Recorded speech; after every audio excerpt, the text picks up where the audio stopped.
Welcome to another episode of the Credit Pearls podcast. Today I have my lovely friend and sort of my mentor, Wayne Crosbie from the Crosbie Group. I met Wayne, I think, in 2019, and he has grown his business massively. So I think Wayne will be a great person to have on for businesses out there to tell people his story and how he has grown his business. So Wayne, thank you. No problem. Thanks very much for asking me to come on, Sharon. Brilliant to have you. So Wayne, you started your business when? Believe it or not, this month we're 6 years in business since 2017. Wow, and it's So, grown phenomenally. Yeah. So today, actually, on the way here, I was getting congrats on your work anniversary and stuff like that. Really? Yeah. Super, it's super. So tell us a little bit about yourself, what you were like growing up, where you grew up, what your background is, and then we can talk about how you started your business. So as a kid, I would have been difficult probably. Okay. I grew up in Tally. So growing up in Tally, I had good and bad experiences. Obviously, very, very good to see them as well. Yeah. Involved in lots of sports, played hurling, played GAA, so that kind of kept me busy as a kid. Okay. So even in school, I remember starting in school, we were playing hurling, we were probably 17 at the time, and three of us basically lied to the teacher about our age because we got knocked out of the under 18s. Okay. And we played for the under 16s. And we were hammering all the teams by double digits, and we got to the final, we won the trophy. And we're like, yeah, we won. And 2 weeks later, I get called to the reception. The trophy got took off the school. And so that sort of stuff we got up to as kids, Okay. you know. And what were you like in school? Did you like school? Were you good? Was there something that you felt helped you? Yes and no. I like school. Why? Because I met some people, friends, and some memories, and obviously stuff like that goes down in the history books as well. So that sort of stuff. School helped me, obviously, yeah, some things, but I think what I did in school to what I'm doing now is it doesn't really matter. Okay. And were you academic? Did you do well in school? Did you go to college? I done okay. I wasn't. Okay. I done okay. Like I was there. I enjoyed going to school. I liked. Actually, the best subject I liked was art. I liked drawing. Okay. I remember I used to create this. I used to be mad. I'm still mad into GAA. I still play GAA. Yeah. And I used to create this book, and I remember all the old DJ Curdy, Joe Dean. I used to draw all them images. Yeah. Used to trace them, obviously, but yeah. So yeah, art would have been keep me ticking over, you know. But school was a positive experience. You had friends. You were liked. You weren't bullied. I don't think you were bullied at school. No. Okay. So you enjoyed school. Didn't let that happen. Actually, another funny story of school. Obviously, we obviously are good. We're bold. Yeah. I wasn't bold, but Yeah. I was probably a bit of a messer. Yeah. I remember probably in fifth year, I kind of done something I shouldn't have done, so I was in a bit of trouble. And my tutor at the time, which helped me massively, and still talk to today, by the way, she goes, I'll do a deal with you. And I was in a bit of trouble. She goes, I'm going to help you, but you have to do something for me. And I was like, what? She goes, you have to become to drama. I said, you're having a laugh. It's not a fucking hope. And I was back then, I'm one of the lads, do you know what I mean? Yeah. It was just not a chance. So she goes, well, it's up to you. It's one way or the other. So I actually had to do the movie Chicago? Yeah. So I had to do that, and I was a Roxy dancer. Pink tie, bald head. So it was mad. But look, again, that was an experience, that was a memory. Yeah. So they're the good things about school for me. But yeah. And when you left school then, did you have a plan? Did you think, I want to own my own business? Where was your head at when you left school? No, I never had that, because no one was around me that was talking like that or stuff like that. But when I was in school, I worked in the Bellegarde pub as a barman. So I started working there when I was 15. Again, I was kind of a big young fella. You'd probably think I was older. Yeah. I told them I was 18, I was 15, I was a barman, I was getting more money, all the good hours. Yeah. So I was working in a nightclub. Do you remember Coco's? Yes, I used to work there as well. I was in there 16 serving drinks, which I shouldn't have been doing, but it was a good experience. So I was still working and in school at the same time. And isn't it, we were just saying to some of the other people that were on here as well, don't you learn so much when you're in that hospitality? Like you learn how to deal with people, negotiate, customer service, and you learn how to handle yourself and be confident. Yeah. So I would really recommend for all young kids to take a job in hospitality. 100%, because it's fast paced as well. Yeah. It's non-stop. There's 10, 15 people shouting at you. Yeah. It's multitasking. You're not just doing one thing, you're doing 2 or 3 things. You're taking 3 or 4 orders. Yeah. And if you're not taking 3 or 4 orders, you shouldn't be doing You have to have the money worked out. And what I remember is like, I'd know people buy their drinks, so when people come in, I'd be like, oh, 2 pint of Guinness, da-da-da-da-da. But you'd know what, like, 2 Guinness, a Heineken and a Bud would cost. Yeah. Like, you'd know And you gin had and to change tonic. your head then, Yeah. boom, out the door. Yeah, it was completely, really, really good for me, for memory, for everything. So, yeah, it's brilliant. I call the cocktail Wayne's World for Cocoa, so it was easy because then they were all, oh, give us a Wayne's World, so the queue was from me. But it obviously worked out because I was getting all the tips. And the other thing as well is because I was 15, 16, we obviously had the uniform. So me in my uniform, me going to Plaza then, when I was 16, I was walking straight in the door. So You're a bio, yeah. And then you might be looking for me for school on the Monday, I wouldn't be there. Brilliant, yeah. No, that's really, really, it's a great way to kind of learn, develop skills and prepare you then for the workplace. Sometimes more than school. More than school. It's real life. Yeah. And it's challenging. Yeah. Do you know, so you have to welcome them challenges. Yeah. And that's what makes you better, you know. And then tell us, what was your first real job where it was full time? How did you get into what you do now? So in 2008, I got an apprenticeship in refrigeration and air conditioning. My family at the time, and still are, involved in the trade, didn't want it. Okay. I'm not going to work. Didn't want to work Yeah. at the time. Because again, I had no leader, no mentor, no one to look up to. I had no big brother. I am the big brother. So I used to be struggling to get out of bed, all that sort of stuff, because I was doing the bar work, the nights and stuff. Yeah. And one day my mother says, in or out, what do you want? So I went up, got the apprenticeship, still kept the bar job, because I was on, at that time, we were on 180 a week as an apprentice, which was nothing. You could have signed on the dole and got the same as it was. So 2008 then, and the industry then had a lot of demand. There was a shortage of engineers, there was a shortage of apprentices, so eventually I had to give up the bar and just concentrate on that. So done my apprenticeship in that for 4 years, and then continued on there. That was my real job. It still is my real job today. And when did you decide then, I'm going to start up Crosbie Refrigeration? I think that's what the first one was it? Crosbie Refrigeration. And then now it's Group. Yeah, so the reason why we Crosbie Refrigeration was because that was just me as in Crosbie. Yeah. And I wanted us as a soul trading. So it was just, I wasn't thinking about business, didn't even know anything about business. And how that idea that came over was on a Caribbean cruise in my honeymoon with my wife. Okay. And I don't know what happened. I just, let's try it. I just didn't know. I didn't even know what was going to happen or what the outcome was going to be. All I was doing was going into a van and being an engineer. I wasn't thinking about being a boss, being a leader, or building a company. I was just going out, getting a wage and doing what I was doing. And anyway. And were you just like a sole trader, so people like subcontract you out in the beginning? Yeah, so I basically sold back into the likes of the company I used to work for and other companies which I'm probably competitors with today. Okay. And then when did it click, Wayne, that you said, I'm going to really focus now and grow a business, or did opportunities just come your way? It was very hard, to be honest, because in my industry, there's a circle. And it's all the bigger companies all work together, and when you're younger coming in and you're not going to what they wanted to do, their rules and stuff, you're kind of a lone wolf. Okay. So they all started not wanting me to come. So when all they started not wanting me to come, hating, talking, all that put fuel to my fire and made me go hell for leather and put the foot flat to the floor. So it was you were really driven by the fact that they didn't want you there. Yeah. They said, no, sideline him, we're going to give each other work. And that just gave me the determination to just drive on and make a success today, you know. Amazing. And listen, was there one contract that you say, it was after we got this one contract that things started to take off? Or was it just mindset that you just said, there was one point where you think, no, I'm really going to make a go of this? You always think that. You always think taking on a job, this is the job. Yeah. So you should think, if you don't think that, I do. Every new contract, this is the one. This is the one. Whether you make it, whether you don't, you still have to believe. And when you don't believe, if you don't make it, you still have to believe for the next one. So you have to believe that anyway. But the mindset thing for me, 100% is a big thing. Up until probably COVID, 2020, I was falling back into the same 95% of what the other people are doing, thinking and being negative. Everything was a problem back then. Until then, I shifted my mindset.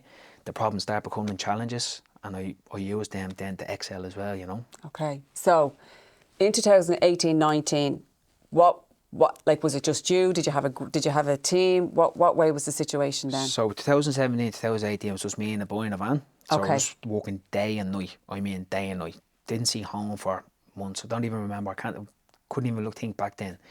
2018, another van came on, another lad came on. 2019, I think we had up to 3 vans on the road with 4 staff, Okay. including myself, so 5. And then COVID obviously kicked in later that year, so it gave us time to sit back, reassess everything, bring up some new ideas, structures, and opportunities then just start coming. Because as you know, any lockdown or any recession, there's always opportunities. Yeah. And you focused on the opportunities as opposed to saying, oh, throw your hands in the air, COVID's here, we're doomed. Well, everyone else was in fear. Everyone else was worrying. We turned into warriors, you know, and just drove on and doubled in size. Grew 300, 400% in the middle of a lockdown. Oh my God. Amazing. Yeah. And what did you do then? Just drive on then? Did you have a thought process? So let's just think a little bit about your mindset. Talk a little bit more about that, because I know, is it just that like people read The Secret and they just think you lie in bed and think about things? Tell us about your mindset and what you do. Yeah, people can read, people can say, but to the dip between knowing and doing. So you have to actually follow up and continue the processes that you learn and stuff like that, and put them into play. Obviously you have to be goal orientated as well, because you need a target, you need to work towards something. So writing goals was really helpful for me, for my mindset. So just today I woke up at 4:30 this morning, personal goals, business goals, then I write a mantra, then I write my gratitude. There's 4 pages I write. It takes me 1 hour. That's discipline. That's me holding myself accountable and responsibility for my mindset to be in the right way. If I didn't do that, I wouldn't have the right mindset. Yeah. So every morning you get up, you think about what your goals are, you write them down, you write what you're thankful for before you even start your day. Correct. I put a date.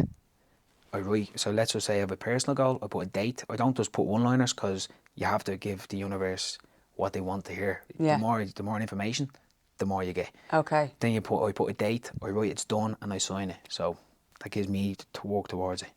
That's amazing. So tell me now, this is the difficulty I'd have, right? So I'm going to be selfish here and ask questions for me. When you're taking on people and your staff, how do you align them with what you're thinking and what you do? Do you explain it to them, or do you how does that work? It's very hard. Yeah.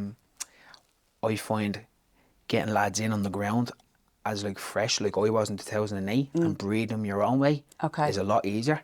But obviously that takes time. Yeah. And if we're growing so fast, they're not trained to a certain place that we need them to be like an engineer. So you become an engineer. So getting engineers from other companies that have been taught and brought up a different way, it's very hard to tune them into the way we want. So we meet our staff every 3 months. We have an employee induction form.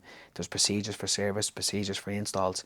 There's this thing as well that we have bed on ore. I don't know if you've heard of it. It's above the point of power, it's below the point of power, and that's how we get them to tune into where we need them to be. Okay. Brilliant. So you're constantly working on that, because that's important. Because there's no point in you having this lovely mindset here and focus on that, and then negative people around you. Because that's very hard to escape. Well, I'm on a train. I visualise myself on the train driving in one direction, and I visualise everyone on the train with me. And if they're not going in the same direction, I just open the door and they can jump get off the train. Whether it's going 200 miles an hour, I don't care, you know? That's brilliant. That's so good. But like, it's important for people to understand the mindset. Would you think 80% of your success is mindset, 70-50? What do you think? I think anything in life is 80-20. 80% mindset, 20% ability. That's anything. Football, anything. And you still play a lot of sport. Do you get stressed now? Do you find stress a problem running a bigger company? So did you triple what you were doing? So say your business in 2019 to 2023, massive difference. 100%. But also I have the right people around me now today as well to help that. Yeah. So it's not just me working in the business, I'm working on the business. So there is 100%. We are 10 times busier. I've also went into other fields, property and stuff like that as well. So I'm doing a lot. I have an awful lot going on. But whether I have 10 things going on, I treat everything, believe this or not, it's another thing with mindset. I treat everything as a bonfire. So Crosbie's a bonfire, family's a bonfire, my health's a bonfire, property's a bonfire. And I want them fires as going as high as possible. So let's just say my health, I'm going business, and I'm not going to the gym. That bonfire is nearly going out. So what do I need to do? I need to add more fuel and wood to it to get the flames, so they're all evenly going the same way. Yeah. So that's how I can control everything, you know. Because I found last year we grew dramatically, right? But I was all business, and I was addicted to the gym. I stopped going to the gym. Yeah. Just fell off. Very hard to balance everything. But you going to the gym, believe it or not, helps your business. Yeah. Because if you go, like I train at 6, between 4, 5, I'm done with all my stuff. 5:30, 6, I'm in the gym, 4 days a week. If that sets me up, anything can happen around me. The worst thing could happen, I'd be still Going to the gym. still mentally and physically ready to take on anything. I wouldn't let it affect me. Because I suppose it does make sense. Like, then I found I was getting very tired. Like, I'd always be high energy. I'd never get tired. Yeah. I'd be going all day. People used to say to me, when I stopped going to the gym, I started getting tired. Because you physically have to be able for the pressures of running a business and have the resilience. Physically as well as mentally. But mate, it gives everyone else that's doing business with you a bit more ease as well, because you're high driven and stuff like that as well. Yeah, so that's really, really important. You're right. So it's trying to, to enable you to do all the things, you have to be up early. 100%. Yeah. But to think about it as well, of family, of kids. Yeah. Business can't affect them, and family can't affect business, because you need to look after both. Yeah. So getting up that hour too early, doing your own, working on yourself, then going to work, then you have your family time. And your wife, I don't know your wife's name, sorry. Lindsay. Do you need to have the support of your partner? 100%. Yeah. I'd be bollocks. Yeah. Sorry, of course. I'd be gone without her. Like, Yeah. I was back in 2017 to 2019. There were tough times, and I wanted to throw the towel in so many times. Like, just said no, I had enough. I didn't see my wife probably 2 years. Not that I didn't see her. I know what you mean, but you didn't really see her. Yeah. Proper time. Kids. I have a young lad now. He's 10. He was 2, 3, 4 when I was doing all this. Didn't really spend the time with him. So that really got in on me. So there were the times with me like, I had enough of this. I'm not doing this. Then you're not getting paid for 90 days. What's the point? Yeah. But that was my mindset then. I let that get in on me. Yeah. Now my mindset's different. Okay. Do you know, because I've worked with business coaches and stuff like that as well. But my wife Lindsay was always like, no, keep driving on. That's so important. Yeah. Like, you have to have that. I have that at home now as well. And it's really, really important. I remember we bought a van when I first went out. $2,500 the van was, and the weekend it blew up on me. And I was like, here. She goes, just go and get a new van. Just calm down. Yeah, and you're like, at the world's end. And it's important to have that support, really, really. And you need to, and it's right, I suppose you have to have the pillars of your life, your fitness, your health, your wealth, your family. Yeah, helps. Yeah, so looking at it like that, that's a brilliant analogy. I'm going to use that. I think that's super. Yeah. And you need to make sure you're fueling all that. You want them all that like business obviously is number one, not number one, but you don't want anyone coming and taking your business. So you want the fire that hot that they get burnt if they try and come and take it. Yeah. Vice versa, your wife. You don't want some man coming and taking your wife, so you want them to get fucking burnt as well, you know? Oh, Wayne, that's a super analogy. I love it. So during COVID, you focused on driving the business, you drove it forward, you moved, the business is growing, flourishing, you've the right people around you now, great mindset. What's next for you? Where are you looking now? What's next on the agenda for you? We're adding some more nuts and bolts to the group. Obviously, there's a group for a reason. There'll be certain things happening. In between, we've obviously added a ventilation division recently.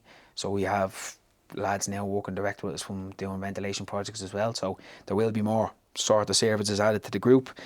I've went into the property, investing in property and stuff like that. And then who knows? Well, hopefully one day I can share all the knowledge that I learned from back to the lads that starting to come up later on through the ranks. Tell me about business coaches, mentors, and so let's say I want to get into property now tomorrow. Do you give me 50 grand? Yeah. Do you work with people who have the knowledge? How do people get that knowledge, and what's your advice for business people out there that are saying, I haven't got the money for a coach, haven't got time, don't think it's worth it? Coaching in property is different for me. Okay. Because property, I didn't have anyone to coach me to do the property thing. Okay. Or to bring me in that direction. It was just something I always wanted to do. So you just went in? I just went in, done it. Maybe made a mistake or two at the start. Now I know all that sort of stuff. I know what to do next. Okay. From a business point of view, coaches and stuff like that 100% really helped me. I've worked with 2 or 3 business coaches and life coaches and mindset coaches since I started. And they really helped me, taking bits and bobs off each one and implement it into my business for structures and stuff like that. That's realistically why we are where we are today as well. Yeah. Like, you have to branch out, you have to reach out for help, support and guidance. And I think a lot of people think I can go on my own, I don't need, but you really do need that support. You can't do anything on your own. That's something I thought I was learned obviously from the early days. And also, it's not a cost either. It's an investment in yourself more than anything else, not just your business. Yeah, it's so true. There's a serious return on it if you put the work in. You Yeah. have to put the work in. You can't just sit back. Oh, my coach is going to come in and do everything. Yeah. The coach just gives you the material, but you still have to study. You still have to do the work. He'll show you what needs to be done, but it's up to you to do it. And if you're choosing a coach, do you pick someone that you feel you can relate to, work with, or would you go by recommendations? Obviously, you're going to have to. You'd want to work with a coach who's been in the real, who's done it, Yeah, who's been there. I agree. Who's I wore agree. that T-shirt, because what's the point? I'll be honest, I worked with a coach, I'm not going to be saying who, but it was through a big, huge franchise. But the coach I had, he just bought the franchise. Yeah. He didn't. I've worked with 2 other coaches who are serious operators, you know one of them, serious operators who have helped me massively. They've been there, they know the tricks, they know the people, they put you in contact with the people and all that sort of stuff. You know? And like, I also think that you'll believe them and you can take advice from them because they've been through it. Yeah. It's like somebody trying to give you... The millionaire, I want a few quid like you, pal. How'd you get it? So what are people trying to come in and coach you? I'm like, but have you ever ran a business? They're not going to be able to. So I think that's really, really important. And if you look back on when you started, what's one thing you would do differently? When I started a business? Yeah. Slow down. Okay. Slow down. Get the brick, build the foundation. I tried to go to the roof at the start. Okay. Do you know what I mean? Yeah. But I made it happen. Yeah, yeah. But I put myself under severe pressure. Yeah. Whereas we get the foundations, build the bricks one by one, slow it down. So and get then your solid get foundation. the people around you as well. Solid foundation all the time. Yeah. So slow down. Don't slow down. Take your time. Patience. Patience is key at the end of the day. Yeah. And you kind of do learn as you go along, don't you? You're learning stuff. But yeah, rapid growth's great, but it's very stressful. 100%. You don't need to grow that quick. Time will come. Your time is always going to come. Yeah. Whether you go up or down, it's your time at that time. Okay. So slow down. And then, so that for people maybe looking to scale their business. So I think this is where people come to a crossroads, right? You're at the crossroad of your business and you're like, this is a risk I'm going to take. If I take this, I'd have massive growth, but I could stay here and it's safe. But that's that's your comfort zone. Yeah. So you're either going to stay in the comfort zone or you're going to step outside into the uncomfortable. So that choice is down to the individuals themselves. Yeah. And the experience of stepping into the uncomfortable is crazy. Yeah. It's just, I take risks every day. I don't even think about them. I just go with it. And if it works, it works. And to be honest with you, 9 times out of 10, it works because you make it work. Okay. Do you know what I mean? You don't sit back and say, what if this happens? What if he doesn't do this? What if she doesn't do this? Yeah. Get it done. Make it happen. Right, and you just go for it. Yeah. And would you just trust your instincts, or would you have like a rationale process in your brain that you're running things through? I'm 100 miles an hour. That's why I'm telling you to slow down. But that's why I can't. So when I try and slow down, it's like, what's going on? But no, I just go with it. Now, whether it's a yes or a no, I'll make the decision like that. But they were saying, I was listening to actually Barack Obama, right? I was listening to one of his interviews. That's what he says. You have to be a quick decision maker. Yeah. But like, he won't dwell on he says, I just make the decision and I go with it. Yeah. You can't waste your life thinking. That's because you're putting too much time between you and the task. Yeah. You're procrastinating. Then you're overthinking. Why? Then you're going home. You're not going to sleep. Yeah. It's done. It's dusted. Yeah. Move forward. Move to the next decision. Right, okay. You could get 10 things done and you're still on that first thing because you're putting time between you and the task. Right, okay. You know? So quick decision making is really, really important. In any aspect of life, not just business. Yeah. Super. And they're getting up early. And so people who are saying, it's all right for you, Wayne, you have this, this is why I want people on. It's like, Wayne started where you are now and making excuses. Like, that drives me mad. But, it's all right for you getting up early. You have kids. You started with one man in a van. What would you say to people out there who are putting their barriers up themselves to say, I can't get up early because... We have 24 hours a day, 160 hours a week. You tell me why you can't. Why did I do it? I'm no different than you or anyone else. And you weren't naturally an early riser in the beginning? No, I used to drag me out of bed. It was a big lump at the time. So, and that early riser only started the last 2-3 years. Okay. Obviously, I have 3 kids now. I didn't have the 3 kids. I didn't think I had responsibilities. I didn't think I had to. I was in bed. I called below the point. I went back to you 2 seconds ago about above the point of power and below the point of power. So in our business, we have a thing called above and below. Yeah, explain this to us. So below the point of power is called bed. So if someone, B is blame, E is excuse, and D is denial. So let's say you work for me and you're ringing me saying, I can't do this, I can't do that. I say, you're in bed, get out of bed. Brilliant. I need you to step into above the point of power, which is our ownership, accountability and responsibility. So you need to be, first of all, taking ownership of anything that you need to do, whether you want it or not, being accountable for what you're doing, hold yourself accountable and the people around you accountable, and then be responsible for every action that you take. That is super. So, and so on your induction, are you talking people through this process? That's page 4 in the induction. That's brilliant. Yeah. Get out of bed. I love it. It's Get just, out of bed. It reflects today. It's easy for me to say get out of bed instead of you're blaming someone else or excuses, and they'll switch on. Oh yeah, I'm in bed. Now some of them don't agree with it, some of them do, and as I said, the people that don't agree with it, they're on the next stop. Get off the train. Build off the train. Super, super, super, super. And listen, what's next? So would you get into the coaching world? Is that something that you think you'd like to do in the future? Not now. Probably when I'm like 40, 50, still only young. I have a lot of time. I have a lot. Young. Yeah, so I have a lot to give the company. We're 6 years in business. I don't think anyone in our industry has got to where we have in 6 years, and never mind the next 5, 6 years. So we have a lot to give and still a lot to do. So yeah, I do think down the line I would like it, but I'll be picking and choosing who I work with as well, because I want to work with people that were like me. Yeah, that came from where I came from, not where I came from, but the same kind of things and stuff like that. Yeah, that's so important, I think, and it's good to give back. It's good to give back. I really believe in giving back. Yeah, it's really, really important. So think about the 2 things I want to ask you. Best day in business, worst day in business. Best day in business, worst day in business. Now or past? Anytime. Like looking back on your 6 years. The worst days is obviously the start. Yeah. It made it, but missing birthdays. Yeah. Missing me kids grow up. Not spending proper time with my family and my wife. They were the worst days, but they had to be done.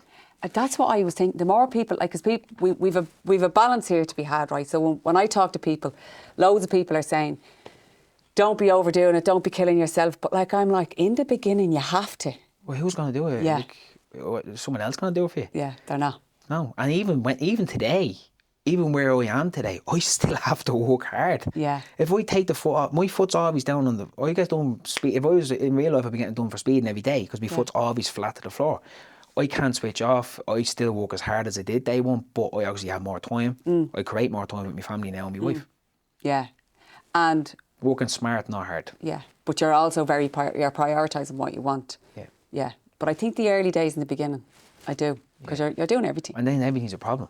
Yeah. Back then, everything's a problem. Everyone's a problem. You're living like 95% of the population. Now I'm 1 to 5%. I'm different than everyone else. Yeah. I'm creating. Back then I was competing as well. Yeah. Now we're dominating and creating. It's amazing to hear the story. Amazing. And best day in business. Best day in business is getting the good wins. Yeah. People coming to you looking for the business, celebrating them with your team, being able to look after the team. Yeah. Having the time to go and spend time with my wife, my family, while the business is still going. That's yeah, serious. so you can take a day off if you need to take a day off. Well, look, after here, my young lad's in 4 class. He's playing for the 6 class hurling. I'm going now to watch him after this. So having that leeway and still know that the business is going and you don't have to have that stress and anxiety. They're brilliant. And what would you give advice now to people? So someone out there is saying, I'm watching Wayne now, I think he's amazing. Oh, I'm working on a building site, or I'm in a trade, or I want to start my own business. What advice would you give to them? Find your foundation. What is it you want to do? What area do you want to go into? Obviously start at the bottom and eventually build them blocks up. You obviously have the right people around you as well. Yeah. Cut out all negativity. Right. You're going to be cutting a lot of close people. Yeah. Family, friends, believe it or not. I still probably don't talk to family and friends today. And all the haters, put it in the bin. Set that on fire and just move forward. Yeah. And just get it done. Yeah. And again, don't be dwelling on it. Don't be putting time between you and the task. Just get it done. Get it done. And talk about negative people. Like cutting them out of your life. That could be family, that could be friends. Have you done that? Yeah. You've just had to say no, they're just bad for me. At the start it was hard, now it's easy. Okay. Anything and anyone is gone. Just don't interact with them. No, what's the point? What's the point? Why would I be here and get dragged back to here below the point of power? I'm here. Are you coming with me? Or are you coming out? No interest. Okay. I don't even go to parties or outings, I just have tunnel vision, and it's me against the world. Okay. That's super, Wayne. It's brilliant. It's brilliant. It's brilliant. And so I'm at the stage now where I'd be scaling my business. So we had growth last year. Any advice for people like me that are like, we're 4 years, we'll be 4 years in August. You're only 6 years, so you've achieved loads. But any advice for someone looking to take the next step, scale? Is it people? Is it education? Is it a mixture of both? I don't think education is a bit. I don't have that much behind me from an education point of view, to be honest. Yeah. All I have is my trade. Yeah. And obviously stuff I learned over the years with coaches and books and stuff like that. That has helped, obviously. Okay. Yeah, it is people. Obviously, nothing can be done in business on your own, only with a team of people. Yeah. So having the right people around you, who do you trust? Who can you rely on? Having them people around that circle of trust with you, that will help you scale and go to the next level. Yeah, because you feel like you have confidence in the people that are around you. 100%. You can have that. You trust them. You know the job's going to be done. Obviously, don't just assume it's going to be done. I still hold my top guys accountable. Yeah. Is that done? Yeah. Where's the picture? What? Where's the video? I want to see the video. So you still have to hold them accountable. I want them to hold me accountable as well. Yeah. So accountability is a big thing as well to go to the next level. Okay. And the right people. And the right people, yeah. Brilliant. So you're just looking to build an empire, rule the world, Wayne. Yeah. I think you're doing Wayne's World. And I remember actually the very first time I met you in 2019. That I was think in it the was. South Dublin Chamber, wasn't it? Yeah, and I seen you across the room, never spoke to you, and I said, he's going to be a millionaire. I told you that. I said it at the time. I never spoke to you. I don't know what it was. I just said, he is going to be a millionaire. And I knew nothing about you. Not yet. Not yet. But you're on the way. Hopefully one day. Yeah, brilliant. Come here. It was super to talk to you. If people want to reach out, maybe just have a coffee with you or learn more about your business or maybe apply to you for a job or come and work with you, what's the best way for them to reach you? Yeah, there's different ways. Obviously, I have my own personal LinkedIn, Wayne Crosbie, and then there's obviously the company Instagram, the company LinkedIn as well. And then to reach out to any of us there, www.crosbiegroup.ie. Super. Right. Thanks a million, Wayne. Thanks for coming to talk to us. Thank you. Super. Thanks very much.